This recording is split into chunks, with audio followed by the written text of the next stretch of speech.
like you said, as it did in the past. Because we can research.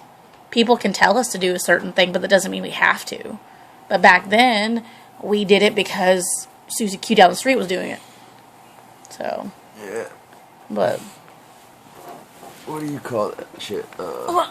Give in to peer pressure. Yes, peer pressure. Do you want to just like lean back the screen a little bit? Or yeah, so per se then. Okay. Okay. There you Alright. Okay. Is it a phenomenon of recent origin? So is propaganda recent? Yeah, when I look at a Creator album, I'm just like, a Creator album with a human being played like a cello, it makes me want to buy that album. Yeah, but is it recent? Propaganda was used a long time ago. Yeah. As early as the First World War, and probably before that. Yeah, it was used in Julius Caesar's time. Well, there you go. Congratulations. So it's not of recent origin. So. Oh, okay, that's the question. Yeah, is the phenomenon of recent, like, is it a recent thing, a recent fad, or a recent thing that just kind of popped up, in the past? Why has it played such an important computer history? Because people need to be driven towards a certain goal for us to accomplish anything. No one is self-sufficient anymore. Like my grandpa, he grew his own food. He dug a hole to get damn water. He dug a hole to get damn water. If the teacher heard this conversation, she'd probably be laughing her ass off. Alright, Oh man, I talk normal in class and then I write a normal paper. This is the down button. What did you do to my computer? Stop fucking it up. This is the down button. Do not kill my computer. There it goes. Okay. Okay, well, I would say it played an important part in human history because not only did it drive people to like certain goals, but it inspired people. Or people that pushed propaganda in the past and in recent times were doing it to sorry, I have that hurt. A cramp. We're using it to inspire people to do something, whether it was a goal or just a change in life, whether on a big scale or a small scale. I don't know. I would say that's why it was important, because it was inspirational, or it drove them to a certain goal, and it gave us a sense of, I don't know, it pushed us past our limits. Like what are our limits and how far can we go past them? And who's going to follow us? And why should they follow us? Yeah, we watched a video in class that was just like, a good leader makes people believe that they are capable of more than they ever thought they were capable of. Mm-hmm. It's the same thing a teacher does every single lesson. No duh. There's just so many instances of people wonder all the time, why should I follow you? Whether it's a leader, a political leader, or a war leader, or whatever, and they have to, there's something fueling it, whether it's propaganda or something else, Yeah, I have more of a belief in my teacher after hearing other students and blah, blah, blah. I guess that's more research than propaganda, but I did not believe my first teacher at Wesleyan. It was my first voice teacher. He was terrible.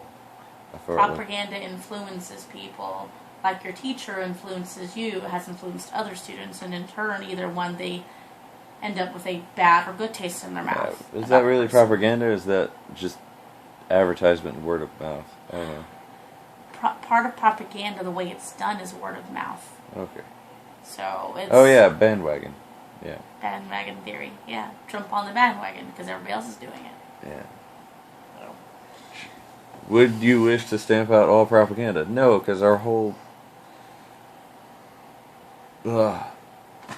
our field would not exist without propaganda. You talking about the musical field? Yeah. I think it would. I think it wouldn't. I think in certain aspects of it, it wouldn't go as far though, because I wouldn't be like, hey, come see my show, or hey, come see this concert, or hey, go see this because everybody else is doing it, or hey, you should join blah blah blah.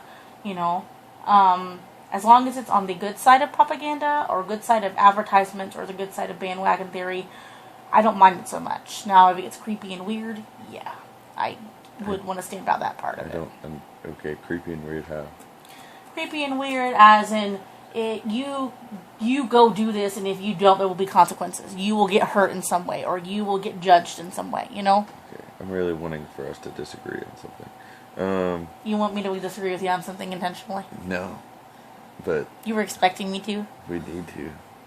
This is going to be a very boring and straightforward paper. Oh. Not that straightforward paper isn't what she wants. Anyway, alright. I kind of missed your last statement. What? Oh, stamping out propaganda. Yeah. I would like to stamp out the negative side of propaganda to a certain degree. I mean, it's good to have it there to let us see where we shouldn't go. Because if it wasn't, then everything would be perfect to a certain degree. They would be all rosy, and we wouldn't be able to see our limits and our places where we shouldn't go, So I would say stamp out, or at least mediate negative propaganda, and then the good propaganda in moderation too. Who the fuck knows what good propaganda is? Everybody has different opinions. True, but if you're saying go to my show or your child will die, that's a bad version of propaganda. No, it's not. Yeah, it is. No, it's not. You're threatening my child. Yes, we got a disagreement. Yes. Okay, so you're threatening my child. Why the hell would I agree with that? I will not go to your damn show. You're going to kill my child. If you are bold enough to say that, it makes you want to go to that show. If you're bold enough to say that you're going to kill my child or hurt my child in some way, I am not going to go to your show. Now, if it was a different situation or a different type of threat, maybe, but if it involves something that I value that much, no. And wouldn't you go just out of fear?